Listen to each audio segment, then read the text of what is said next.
Holidays-நாலே நம்ம K Travels தான். தமிழகத்தின் முன்னணி டிராவல்ஸ் நிறுவனம். Plan your happy trips with K Travels. Hi எல்லாருக்கும் வணக்கம். ஹிட்லர் இந்த படம் என்னோட கரியரில் ரொம்ப ரொம்ப முக்கியமான படம்.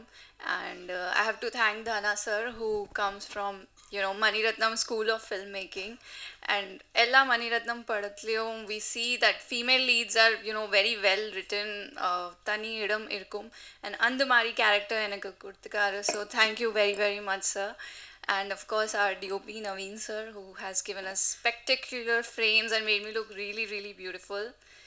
And my hero Vijay Anthony sir, I was just thinking what can I say new about him, like what do we not know? He's sweet, he's gentle, he's friendly, and but I have to mention he's very heroic in real life also.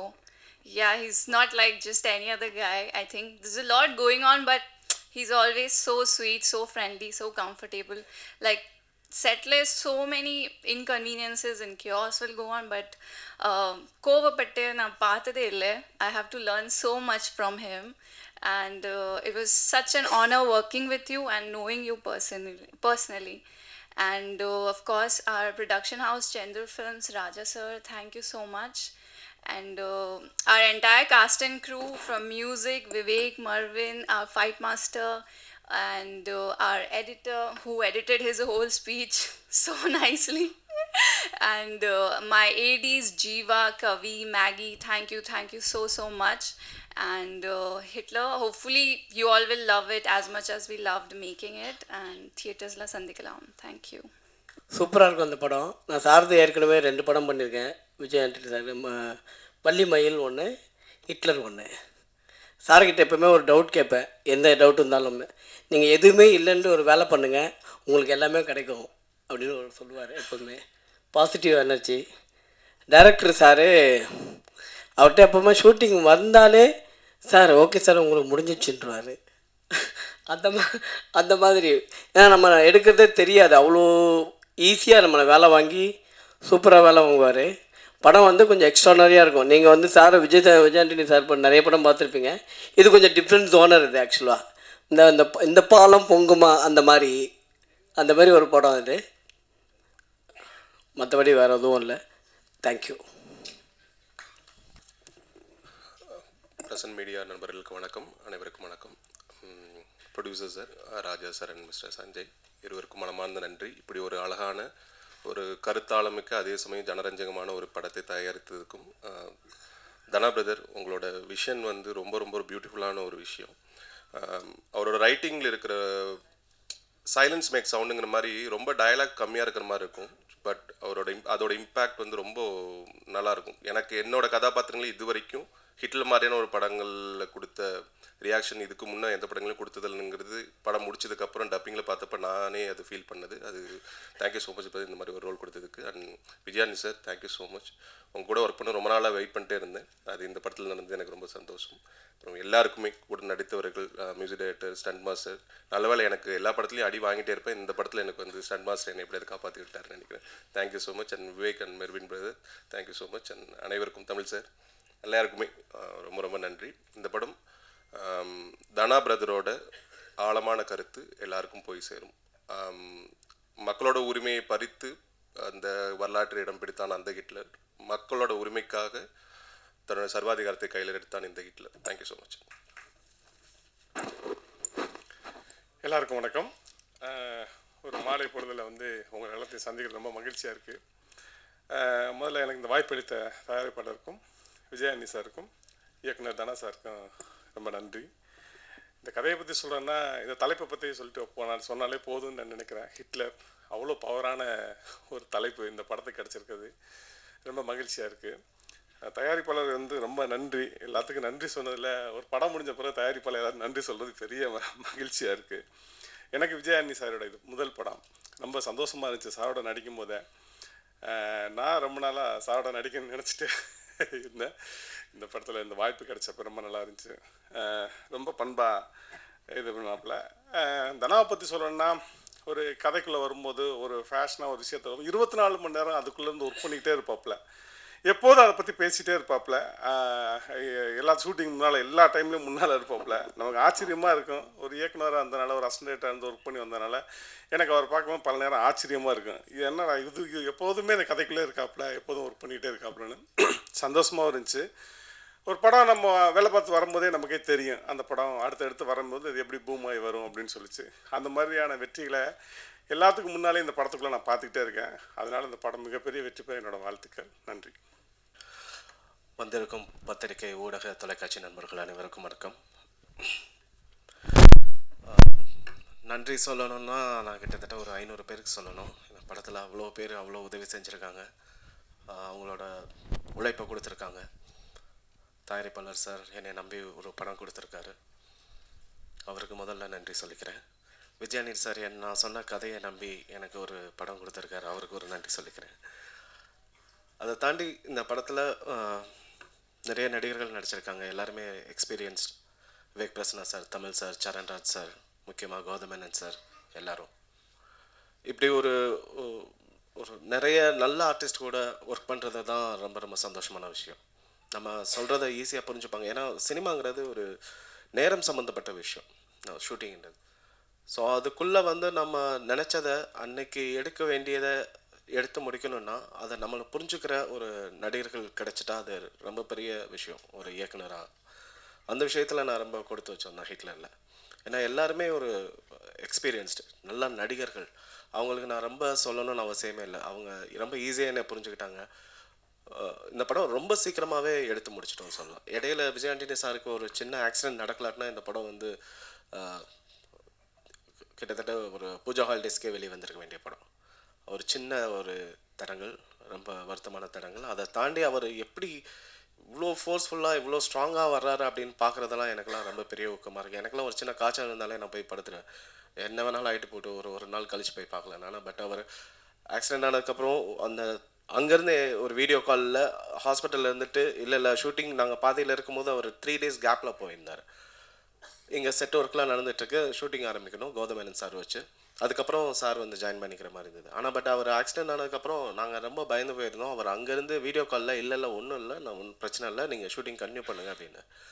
அவ்வளோ அடிபட்டு இருந்தது அவருக்கு. உண்மையிலே இது பல பேருக்கு தெரியாது, ரொம்ப பெரிய ஆக்சிடென்ட் தான். சாரி சார் இங்கே சொல்கிறதுக்கு. பட் உங்கள்கிட்டருந்து நிறையா கற்றுக்கிறேன் விஜய் ஆண்டனி சார். அந்தளவுக்கு தொழில் மேலே ரொம்ப உண்மையாக இருக்கக்கூடிய ஒரு ஹீரோ. அவர் கூட ஒர்க் பண்ணது அது உண்மைதான். ரியா சொன்ன மாதிரி அவர் செட்டில் இருக்கதே தெரியாது. அவர் சார் எங்கே அப்படின்னு கேட்கும்போது அங்கே பக்கத்தில் தான் நின்றுட்டு இருப்பார். அது வரைக்கும் அவர் எங்கே இருக்காரான்னு தெரியாது. ஏதோ ஒரு மூலையில் உட்காந்துட்டு அவர் லேப்டாப் வச்சுட்டு ஏதோ ஒரு வேலை பண்ணிகிட்டே இருப்பார். ஸோ இப்படி ஒரு சில நடிகர்களோட ஒர்க் பண்ணுறது தான் ஒரு இயக்குனருக்கு சந்தோஷம்னு நான் நினைக்கிறேன். ஸோ அது இந்த படத்தில் எனக்கு கொடுத்த எல்லாருக்குமே நன்றி. தென் இங்கே நான் என்னோடய டிஓபியை மிஸ் பண்ணுறேன், நிஜமாகவே மிஸ் பண்ணுறேன் அவர். ஏன்னா பிகாஸ் நான் காலையில் இன்றைக்கி ஷூட்டிங் ஆரம்பிக்கணும் வீட்டிலேருந்து கிளம்பும் போது எனக்கு ஒரு பெரிய நம்பிக்கைங்கிறது ஓகே என்னோட டிஓபி அங்கே இருக்கார் அப்படிங்கிறது தான். அந்தளவுக்கு எங்களுக்குள்ள ஒரு நல்ல ஒரு சிங்க் இருந்தது. இந்த படத்தை பற்றி தினம் பேசி புரிஞ்சுட்டு இதுக்கு என்ன மாதிரி ஒரு அடுத்த லெவலில் ஒரு ஷாட் வைக்கணும், அதில் ஒரு சின்ன விஷயம் இருக்கணும், ஃப்ரீஸ் பண்ணி பார்த்தா கூட அந்த ஷாட் அழகாக இருக்கணும், ஏதாவது ஒரு டீட்டெயில் இருக்கணும், ஒரு டெப்த் இருக்கணும். இந்த அளவுக்கு பேசி என் கூட ஒர்க் பண்ணி கொடுத்தவர் நவீன். அவருக்கு ரொம்ப பெரிய தேங்க்ஸ். அவர் இங்கே இல்லை, அவர் வேறு ஒரு ஷூட்டில் இருக்கார். But Naveen thank you. இதில் நான் மிஸ் பண்ணுற இன்னொருத்தர் ஜிவிஎம் சார். ஜிவிஎம் சார் படங்கள் பார்க்குறது எனக்குலாம் அவ்வளோ சந்தோஷம். அவர் கூட சேர்ந்து ஒர்க் பண்ணுறது, அவருக்கு நான் சொல்லிக் கொடுத்து அவ்வளோ ஒரு டேரக்டர் நடிக்க வைக்கிறதுங்கிறது ரொம்ப ஹாப்பியான ஒரு விஷயம். என்னன்னு தெரியல, எனக்கு படை வீரனாக இருக்கட்டும் வானம் கொட்டட்டும் ரெண்டுலேயுமே என்னோடய படத்தில் நான் இயக்குனர்களை நடிக்க வைக்கிற ஒரு வாய்ப்பு எனக்கு கிடச்சிட்டே இருக்குது. படை வீரனில் பாரதி ராஜா சார் கூட அவரை நடிக்க வச்சிருந்தேன். அது ரொம்ப பெரிய எக்ஸ்பீரியன்ஸ். பாரதி ராஜா சார் அப்பா மாதிரி டெய்லி அப்பான்னு கூப்பிட்டாலும் அவர் உட்காந்து நிறையா சொல்லிக் கொடுப்பார். ஏன்னா என்னோடய முதல் படம் அது. அவர்கிட்ட நிறையா நான் கற்றுருக்கேன். அதே மாதிரி வானம் கொட்டட்டும்லேருந்து பாலாஜி சக்திவேல் சார், எல்லாம் லெஜண்ட்ஸ். அப்படி படங்கள் பண்ணவங்க. அவங்க கூட ஒர்க் பண்ணும்போது அவங்க சொல்லிக் கொடுக்கலான்னா போய் கேட்பேன் நான், சார் இது இப்படி பண்ணீங்க அதை அப்படி பண்ணுவீங்கன்னு. அதே மாதிரி இந்த படம் GVM sir Tamil sir 2 director கூட இருந்தாங்க. அதெல்லாம் ஒரு உத்வேகம் தான் நமக்கு. தென் மியூசிக் டைரக்டர்ஸ் விவேக் மர்வின், ரொம்ப சின்ன பசங்களாக இருக்காங்களே அப்படின்னு ஃபஸ்ட்டு நான் நினச்சேன். பட்டு நம்மலாம் சின்ன பசங்க கூட ஒர்க் பண்ணும்போது எவ்வளோ எனர்ஜியாக ஒர்க் பண்ணுவோன்னு எனக்கு அவங்க கூட ஒர்க் பண்ணும்போது தெரிஞ்சுது.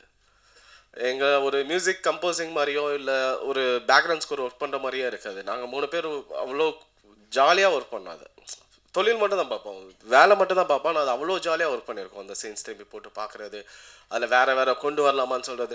எனக்கெல்லாம் மியூசிக் பற்றி ஒன்றுமே தெரியாது. ஆனால் நம்ம ஏதோ ஒரு பார்த்த படங்கள்லேருந்து ஏதோ ஒரு ரெஃபரன்ஸ்லேருந்து அதுலலாம் ரொம்ப நல்லா பண்ணியிருந்தாங்க ப்ரோ. அந்த மாதிரி நம்மளுக்கு எதாவது வேணும்னு கேட்டால் அதை புரிஞ்சுட்டு அவங்க வேறு ஒன்று ட்ரை பண்ணி நிறைய விஷயங்கள் அந்த மாதிரி எங்களுக்குள்ளே நடந்திருக்கு. ஒரு லாங் ஜேர்னினே சொல்லலாம் இந்த படத்தை பொறுத்த வரைக்கும். பேக்ரவுண்ட் ஸ்கோரில் அவ்வளோ தூரம் ஒரு 8 ரீல்ஸ் அப்படிங்கிறது ஒரு 2.5 மணி நேரம் படம். அதை அதுக்கு அவ்வளோ மியூசிக் தேவைப்படுது. ஏன்னா பிகாஸ் ஆக்ஷன் ஃபிலிம்ஸ் வேறு, நம்ம ரொம்ப சைலன்ஸ் எல்லாம் கிடையாது, நிறைய மியூசிக் பேக்கடாக இருக்குது. ஸோ ஒவ்வொன்றையும் எந்த இடத்துலையுமே ட்ராப் ஆகாமல் நம்ம அவ்வளோ நல்லா பண்ணியிருக்காங்க. தேங்க்யூ விவேக் மவி. சங்கத்தமிழன் நானும் எப்படி சொல்கிறது, மெட்ராஸ் டாக்கீஸ் ஸ்கூல் தான் அவரும் அங்கேருந்து ரொம்ப நான் ஸ்ரீகர் பிரசாத் சாரோட அசிஸ்டண்ட். அவர் காட்டு வெளியீடையில் ஒர்க் பண்ணும்போது இருந்தால் எனக்கு தெரியுங்க. ஸோ நாங்கள் 2 பேரும் எங்களுக்கு மணி ரத்னம் சார் எங்கள் 2 பேருக்கும் ஒரு வாய்ப்பு கொடுத்தாரு, வானம் கொட்டட்டும். அதில் நான் டைரெக்டாக எனக்கு ஒரு வாய்ப்பு கொடுத்தாரு. சங்கத்தமிழனுக்கு எடிட்டராக இருந்தார். அதுதான் சங்கத்தமிழனோட முதல் படம். ஸோ நாங்கள் 2 பேருமே அதில் ப்ரூவ் பண்ணணும்னு நினச்சி நிறையா ஒர்க் பண்ணியிருக்கோம். அதை இப்போ வரைக்கும் கண்டினியூ பண்ணிட்டு வந்துட்டுருக்கோம். ஸோ சங்கத்தமிழன் ஒரு எடிட்டர் அவர் நிறைய வேறு படங்கள் பண்ணாலும் எனக்கு ஃபஸ்ட்டு ப்ரிஃபரன்ஸ் கொடுப்பார். நான் கால் பண்ணி இன்றைக்கி ஒரு சீன் கட் பண்ணலாமா, இது இப்படி பண்ணலாமான்னு கேட்டால் வாங்கண்ணா அப்படின்றாரு. அதை தாண்டி அவர்கிட்டேருந்து வேறு பதிலே வராது. அவர்கிட்ட போய் நான் எல்லாரையும் விளக்கிட்டு நான் போய் ஃபுல்லாக உட்காந்து ஒர்க் பண்ண ஆரம்பிச்சிடுவேன். அந்த ஒரு ஃப்ரீடம், அந்த ஒரு ஸ்பேஸ் எனக்கு சங்கத்தமிழன்ட்டு இருக்குது. தென் ரியா சுமன் ஹீரோயின். ஆக்சுவலாக ரியா சுமன் அவங்கள எனக்கு முன்னாடி தெரியாது. இந்த படம் ஷூட்டிங் போகிறதுக்கு 2 நாளைக்கு முன்னாடி தான் ஹீரோயின் ஃபிக்ஸ் பண்ணோம். ஏன்னா அதுக்கு முன்னாடி ஒரு ஹீரோயின் ஃபிக்ஸ் பண்ணியிருந்தோம். பட் அவங்களுக்கு பர்சனலாக சில ப்ராப்ளம் இருந்ததுனால ஷூட்டிங் ஆரம்பிக்கிறதுக்கு 2 நாளைக்கு முன்னாடி அவங்க படத்தில் நடிக்க முடியாமல் ஆயிடுச்சு. ஸோ கிட்டத்தட்ட ஒரு 30 டேஸ் ஷெட்யூல் பண்ணியிருக்கோம். செட் ஒர்க் எல்லாமே போயிட்டுருக்கு. பெரிய படம், நிறைய க்ரௌடு, நிறைய ஆர்டிஸ்டோட காம்பினேஷன். ஸோ டக்குன்னு ஹீரோயின் இல்லைன்னா என்ன பண்ணுறதுன்னு சொல்லி உண்மையிலே பயந்தே போயிட்டோம். அப்போது ஒரு அவசரத்தில் எடுத்த முடிவுன்னு கூட சொல்லலாம் ரியாஸ்மன். ஆனால் பட் அது ரொம்ப அழகாக வந்திருக்கு. அவங்க ரொம்ப ப்ரொஃபஷ்னல், வெரி ப்ரொஃபஷ்னல். கரெக்டாக அவங்களுக்கு தமிழ் தெரியாது அந்தளவுக்கு. பட் அவங்க லைன்ஸ் எல்லாம் தங்கிலீஷில் எழுதி வச்சு டெய்லி ஷூட்டில் பார்த்தீங்கன்னா ஏதோ ஒரு மூலையில் உட்காந்து அந்த லைன்ஸை ப்ராக்டிஸ் பண்ணிகிட்டே இருப்பாங்க. ஏன்னா நம்ம தங்கிலீஷே படிச்சிடலாம், அதை ஒப்பிச்சிட கூட செஞ்சிடலாம். ஆனால் பட் அந்த பிச்சில் பேசணும், அப்படின்னா தான் நம்மளுக்கு அந்த ரியாக்ஷன், எமோஷன்ஸ் எல்லாமே வரும். ஸோ அதுக்கு அவங்க ஃபுல்லாக ஒர்க் பண்ணிகிட்டே இருப்பாங்க. எப்போ திரும்பி பார்த்தாலும் ஏதோ ஷூட்டில் எங்கே பார்த்தாலும் ஒரு மூலையில் உட்காந்து அந்த டைலாக்ஸை மக்கப் பண்ணுறது, சொல்லி பார்க்குறது, அந்தளவுக்கு ஒரு டெடிகேஷன் அவங்களுக்கு ரொம்ப இருந்தது. ஸோ ஃப்ரேம்லேயே ரொம்ப நல்லா அழகாக இருந்தாங்க. ஸோ ஒரு நல்ல ஹீரோ. எனக்கு ஒரு பயந்துட்டு இருந்த ஒரு பெரிய விஷயம் ரொம்ப ப்ளஸ்ஸாக தான் அமைஞ்சுது ரியா சுமன் உள்ள வரும்போது. So thank you Riya Suman. Kingsley sir இருக்கார், அவர் வந்துட்டுருக்காருன்னு நினைக்கிறேன். அவர் செட்டுக்கு வந்தாலே அவரை பார்த்தாலே சிரிப்பு வந்துடுங்க எல்லாருக்குமே. ஸோ படத்துலையும் அவர் அந்தளவுக்கு ரொம்ப பெரிய ஒரு ப்ளஸ் இந்த படத்துக்கு கிங்ஸ்லி சார். ஹிட்லர்னு சொன்னாமே எல்லாருமே கேட்குறது, ஏன் ஹிட்லர், எதுக்கு இந்த டைட்டில், எதனால் இந்த டைட்டில் வைக்கிறீங்க அப்படின்னு. நிஜமாகவே நீங்கள் இப்படி கேட்பீங்கிறக்காகலாம் அந்த டைட்டில் வைக்கல. ஒரு விஷயத்த சொல்லும் போது நம்ம ஒரு டைரக்டாக சொல்லாமல் ஒரு படிமம் மூலமாக சொல்கிறது ஒரு கலை. ஒரு கவிதையாக இருக்கட்டும், ஒரு நாவலாக இருக்கட்டும், ஒரு சிறுகதையில் படிமங்கள்ன்றது ரொம்ப முக்கியமான ஒரு விஷயம். சினிமாலே அந்த படிமங்கள் நம்ம நிறையா பார்க்குறோம். அந்த மாதிரி ஒரு டைட்டிலில் நான் சொல்ல வேண்டிய விஷயத்த ரொம்ப ஒரு குறியீடாக சொல்லணும்னு நினச்சேன்னா ஹிட்லருங்கிற டைட்டில் ரொம்ப ஆப்டாக இருந்தது இந்த படத்துக்கு. ஸோ அந்த ஒரு பர்பஸ்னால மட்டும்தான் ஹிட்லருங்கிற டைட்டில் வச்சுருக்கோம். மற்றபடி ஏன் இப்படி ஒரு டைட்டில் நெகட்டிவாக இருக்கே, இப்படி இது பர்பஸாக வைக்கப்பட்டதுன்னா நிஜமாவே கிடையாது. யோசிச்சு கரெக்டாக இந்த படத்துக்கு ஏற்ற மாதிரி தான் இருக்கும். ஆனால் படத்தில் ஒரு இடத்துல கூட ஹிட்லருங்கிற பேர் வராது. ஸோ இந்த படம் எனக்கு ரொம்ப முக்கியமான படம். ரொம்ப என்ஜாய் பண்ணி ஒரு படத்தை பண்ணுறோம். எல்லா படமே ஃபில்ம் மேக்கிங்கிறது ரொம்ப என்ஜாய்மெண்ட்டான விஷயம் தான். ஆனால் இந்த படத்தை நான் இன்னும் ஒரு என்ஜாய் பண்ணேன். ஏன்னா பிகாஸ் நான் இதுக்கு முன்னாடி பண்ண படை வீரன் அண்டு வானம் கொட்டட்டும் வேறு ஜேர்னல் இருந்ததுன்னா இது டோட்டலாக வேறு ஜேர்னலில் ஒரு படம். ஸோ எனக்கே அது புதுசு தான். ஒரு ஆக்ஷனாக, ஒரு த்ரில்லராக ஒரு படம் பண்ணுறோம். ஸோ நிஜமாவே ஒவ்வொரு ஷாட்டும் எடுத்து முடிச்சுட்டு ஒரு மனசில் ஒரு சந்தோஷம் இருந்தது. ஒரு சீன் கட் பண்ணி பார்க்கும்போது ஒரு சந்தோஷம் இருந்தது. படத்தை முழுசாக பார்க்கும்போது அப்பாடான இருந்தது. ஸோ அந்த ஃபீல் உங்கள் எல்லாருக்கும் வரும்னு நான் நம்புகிறேன். நன்றி.